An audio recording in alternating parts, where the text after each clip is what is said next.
स्नेहा का परिवार पहली बार देहरादून आया था। पापा को नई नौकरी मिली थी, इसलिए उन्होंने शहर के पुराने हिस्से में एक घर खरीदा। बड़ा सुंदर, लेकिन कुछ वीरान सा। घर के सामने एक और मकान था, जो बहुत पुराना था।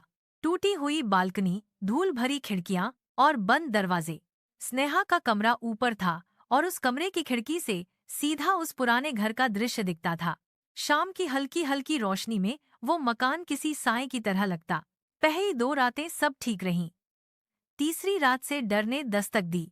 रात के करीब 1 बज रहे थे। स्नेहा अपनी पढ़ाई कर रही थी, एग्जाम पास थे और पूरी रात जागने की आदत थी।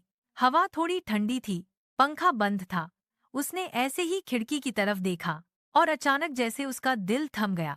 सामने वाले घर की खिड़की में कोई खड़ा था, लंबा दुबला सफेद कपड़ों में बस साया सा। स्नेहा ने झट से पर्दा बंद कर लिया। सोचा शायद कोई बिल्ला या आदमी होगा, लेकिन जब उसने धीरे से दोबारा झांका, वो साया अभी भी वहीं खड़ा था और इस बार उसका सिर थोड़ा झुका हुआ था, ऐसे जैसे वो स्नेहा को देख रहा हो। स्नेहा डर गई, भागकर लाइट ऑन की। उसने देखा, कुछ नहीं, सब वैसा ही शांत। उस रात वो सो नहीं पाई, पर असली डर तो अगली रात से शुरू हुआ। अब हर रात ठीक 1:20 पर वो साया स्नेहा की खिड़की के सामने दिखता। कभी बस खड़ा रहता, कभी थोड़ा सर झुकाकर देखता। एक बार स्नेहा ने खुद को समझाया, हो सकता है मेरी आंखों का धोखा हो। उसने फोन उठाकर फोटो लेने की कोशिश की, पर जैसे ही उसने कैमरा ऑन किया, वो साया गायब हो गया। अब डर उसके दिमाग में घर कर चुका था। दिन में भी उसे लगता कोई उसे देख रहा है। एक दिन पड़ोस की बूढ़ी आंटी स्नेहा की माँ से बोली, बिटिया के कमरे से दिखने वाला घर, वहां पहले आरव नाम का लड़का रहता था।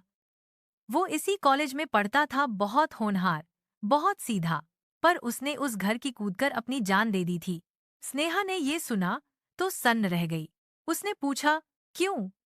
आंटी ने सिर हिलाया। कहते हैं किसी लड़की ने उसका दिल तोड़ा था, उसी मोहब्बत में वो मर गया।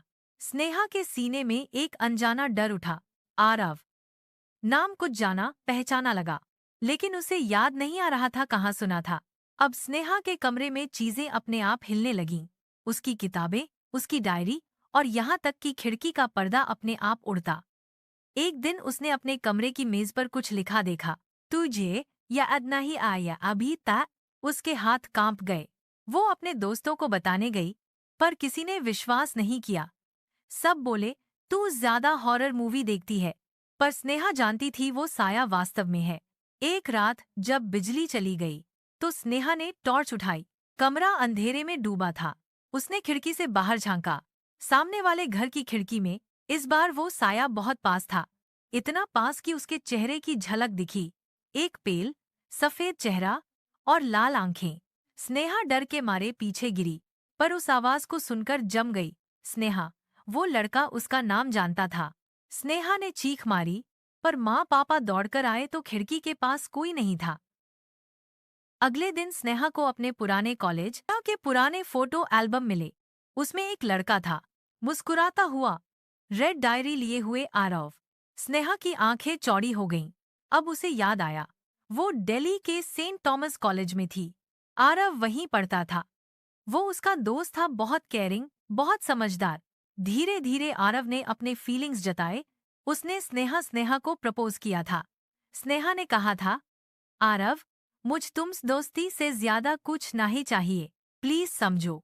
आरव हंसा था, बोला था, ठीक है स्नेहा, मैं बस तुम्हारा साया बनकर रहूंगा। और कुछ दिन बाद आरव ने कॉलेज से छलांग लगा दी थी। स्नेहा कभी जान ही नहीं पाई कि उसने ऐसा क्यों किया। बस उसने सुना था, उसकी डायरी में लिखा था, उसने कहा मेन बास साया हूं, अब मैं वैसे ही रहूंगा एक साया। स्नेहा अब पूरी तरह कांप रही थी। वो वही आरव था, अब उसकी खिड़की के पार खड़ा। हर रात उसे देखने आता था। उसने तय किया वो उससे बात करेगी। उसने खिड़की खोली और कहा, आओ, मुई में खटो। मैं नहीं चाहती थी तू ऐसा कुछ करे। ठंडी हवा चली। एक आवाज आई, तुझे माफी चाहिए या साजा? स्नेहा पीछे हटी। खिड़की के शीशे पर बर्फ जैसा धुंध जमा हुआ और उस पर धीरे उभरने लगा, मुझे छोड़ने की साजा मिलेगी स्नेहा।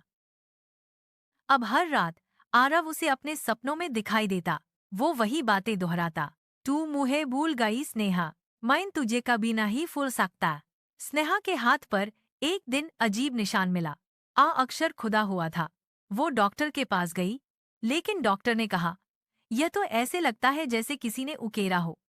स्नेहा समझ गई, आरव अब सिर्फ बाहर नहीं, उसके आसपास है। उस रात बारिश थी। स्नेहा के कमरे की खिड़की जोर से हिल रही थी।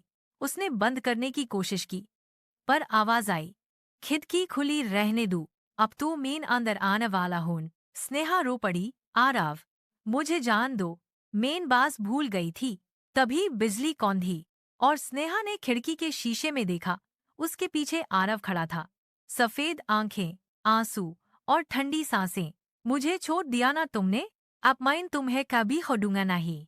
उसके बाद बस एक चीख सुनाई दी। अगली सुबह स्नेहा के कमरे का दरवाजा बंद था। दरवाजा तोड़ा गया, अंदर सिर्फ हवा थी और खिड़की खुली। नीचे जमीन पर दो साये थे, एक लड़का, एक लड़की, साथ साथ।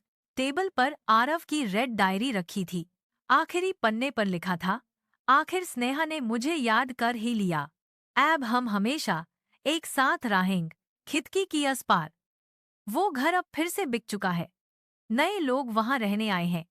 उनकी बेटी ने एक दिन कहा, मम्मा, रात को 1 बजे सामने वाले घर में एक अंकल और आंटी खड़े रहते हैं। वो बस हमें देखते रहते हैं। दी एंड।